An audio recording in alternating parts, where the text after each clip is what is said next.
Afrique, nous avons vraiment de l'espace pour l'agriculture. Alors, nous faisons les cultures de maïs souvent. Pourquoi? Parce que le maïs est vraiment consommé chez nous. Elle est utilisée à fabriquer même le pain, les gâteaux, à faire les foufous. La farine de maïs est utilisée vraiment pour beaucoup, même la bouillie pour les enfants. Alors, comme nous avons plein de plantations de maïs, nous devons transformer ces maïs en différents types de produits. Alors, ici, nous allons vous montrer de machines que vous pouvez utiliser. Mais d'abord, abonnez-vous et cliquez sur la cloche pour ne plus manquer nos prochaines vidéos sur cette chaîne.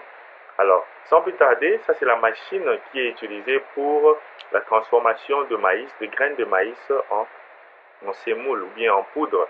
Alors ici, vous allez utiliser cette machine. Ici, j'aimerais bien d'abord parler sur la capacité des machines, parce que j'ai déjà fait une vidéo qui montre ces machines, comment ça fonctionne, mais j'allais vous dire que nous avons différents types de capacités. Alors premièrement, une machine qui peut fabriquer, bien qui peut produire 25 tonnes par jour. 25 tonnes de semoule, bien de farine par jour, et c'est pareil, c'est 1 tonne par heure. Donc c'est comme ça. Donc nous avons des machines qui peuvent fabriquer 500 kg par heure et aussi 200 kg par heure. Et les prix commencent à partir de 12 000 et jusqu'à 45 000 dollars. Donc ça dépend de l'usine dont tu fabriques. Donc une petite machine de 5 tonnes, tu peux le trouver à 12 500. Une machine de 1 tonne, tu peux le trouver à 50 000 dollars. Donc ça dépend vraiment de quelle machine tu veux. Et aussi, nous avons un ingénieur qui reste au Kenya. Et il est là sur la vidéo, c'est lui qui va monter toutes nos machines. Par exemple, avec les fournisseurs que j'ai, ils ont positionné un ingénieur qui est en Afrique, au Kenya. Et par exemple, quand quelqu'un a payé une machine, par exemple en Gambie, nous venons d'installer une machine de, de maïs, de production de maïs en Gambie. Et l'ingénieur est allé. Nous avons installé en Ouganda et l'ingénieur qui est au Kenya est allé. Donc c'est ça. Ça nous aide afin que l'installation puisse être facile. Donc nous allons vous donner les plans pour la création de l'usine.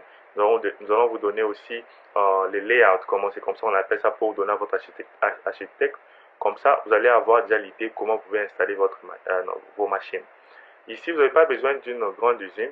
Pourquoi? Parce que ces machines-là ne prennent pas beaucoup d'espace. Comme vous avez vu sur l'image, ces machines seront installées par nos ingénieurs. Nous avons des ingénieurs déjà en Afrique qui vivent au Kenya, qui a au moins 10 ans d'expérience dans cette industrie, dans ces business. Et vous pouvez commencer à acheter. Nous allons venir installer. Ici, les sacs. En Afrique, vous pouvez trouver des producteurs de sacs, ok? Donc, c'est facile de trouver des producteurs de sacs en Afrique.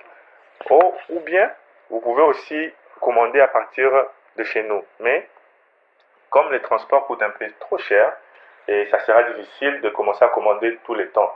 C'est mieux de chercher un producteur de sacs local. Comme ça, tu peux commencer juste à acheter directement. Alors ici, avec notre expérience, nous savons que les sacs de 25 kg, ce sont les sacs qui vendent de plus. Et vous pouvez faire les logos sur vos sacs et commencer à emballer. Parce que toutes ces machines que je vous montre viennent directement avec l'unité d'emballage. Cette unité d'emballage est manuelle.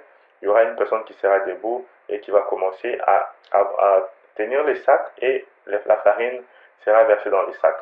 Mais tout le reste de la machine est automatique. Donc c'est vraiment une grande usine et ça demandera de l'électricité. Nous allons vous donner aussi les tailles du moteur que vous avez besoin, groupe électrogène que vous avez besoin, parce qu'il faut toujours avoir deux systèmes, l'électricité normale et l'électricité groupe électrogène pour que, au cas où il y a un problème de coupure de courant, vous pouvez toujours avoir votre usine fonctionner. Alors, comme vous voyez, ça c'est le produit final.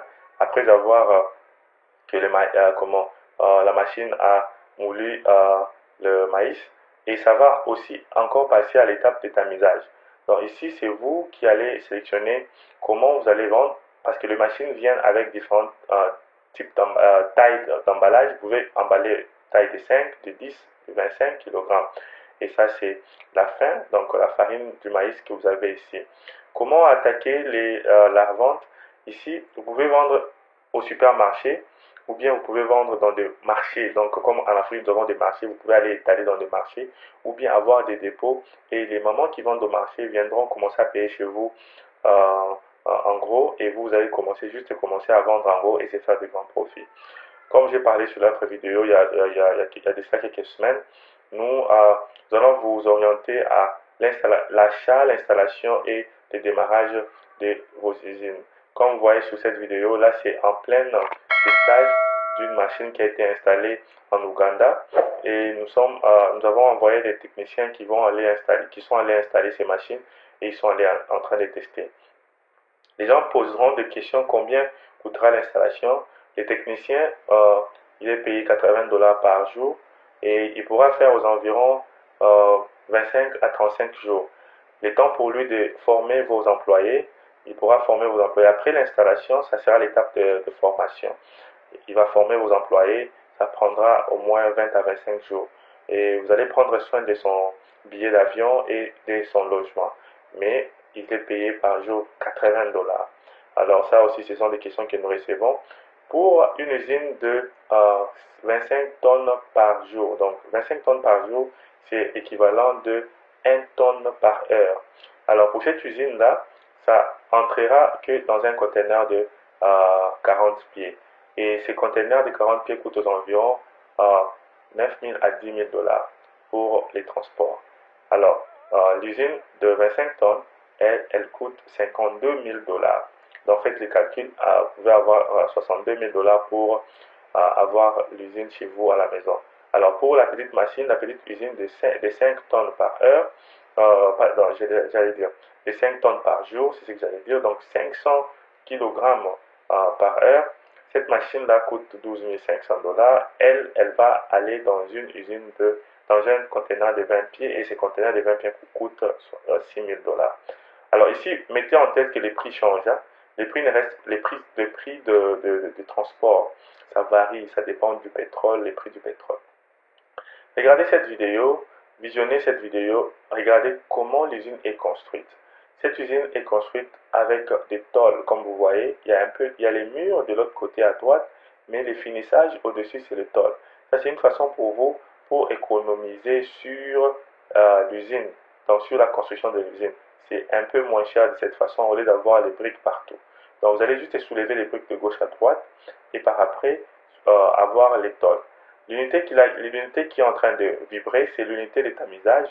Après avoir moulu le maïs, les maïs sont tamisés afin que les maïs puissent être mis sur des emballages. Vraiment, ceci est un très bon business. Pourquoi? Parce que en Afrique, nous avons beaucoup de la population qui consomme le maïs. Et comme je disais, le maïs est consommé de toutes les façons. Il y a des gens qui consomment le maïs en préparant les foufous et les gens qui consomment le maïs en préparant la bouillie pour les enfants. Il y a aussi les gens qui consomment le maïs en fabriquant les pains, les gâteaux. Donc, tout cela est vraiment très très important pour l'Afrique. Alors, comme je disais, tu n'as pas besoin d'avoir une culture de maïs. Ça sera mieux, oui, mais tu peux toujours avoir des fournisseurs qui vont commencer à te fournir du bon maïs pour commencer à transformer comme vous voyez. Regardez les résultats de ces sémoules, vraiment très très bien. Ici, c'est la joie après avoir fini tester et installer les machines. Ici, c'est comme j'avais dit en Ouganda. Les ingénieurs sont vraiment très joyeux. Ici, il y a des ingénieurs que nous avons envoyés à partir du Kenya et les ingénieurs les protecteurs de cette usine. Alors, c'est comme ça. Donc, le travail est très bien fait, accompli et c'est facile. Donc, vous allez, comme j'ai dit, la formation prend aux environs 10 jours. Donc, tous vos employés. Et ici, je vous montre les photos, comment nous mettons les produits dans des containers pour envoyer. Et comme il y a beaucoup de gens qui posent pourquoi vous laissez de l'espace, c'est le poids. Quand le poids du conteneur est au bout, nous n'allons pas ajouter d'autres machines. Donc c'est ça. Donc nous mettons dans les conteneurs et nous envoyons. Et c'est comme ça que ça arrive dans l'usine quand nous sommes en train d'ouvrir dans les cartons. Et c'est ça l'installation. Ce sont nos ingénieurs qui installent des machines. Et après avoir installé, nous passons à l'étape de la formation. Et ces machines-là, comme j'allais dire, pour les pièces de maintenance, les prix que nous donnons de machines incluent aussi quelques pièces de maintenance. Mais ces machines ici peuvent fonctionner même pendant 20 ans sans pour autant avoir des problèmes. Alors, abonnez-vous et cliquez sur la cloche pour ne plus manquer nos prochaines vidéos qui parlent toujours des business, de l'industrialisation de l'Afrique, de l'entrepreneuriat et des idées de business à lancer en Afrique. Alors, partagez cette vidéo massivement et aussi n'oubliez pas d'aimer et de toujours de commenter sur cette vidéo. Je vous dis, quand vous aimez nos vidéos, ça aide YouTube à montrer nos vidéos à plusieurs personnes et c'est gratuit. Alors, aimez nos vidéos et partagez et nous allons nous voir dans un prochain numéro.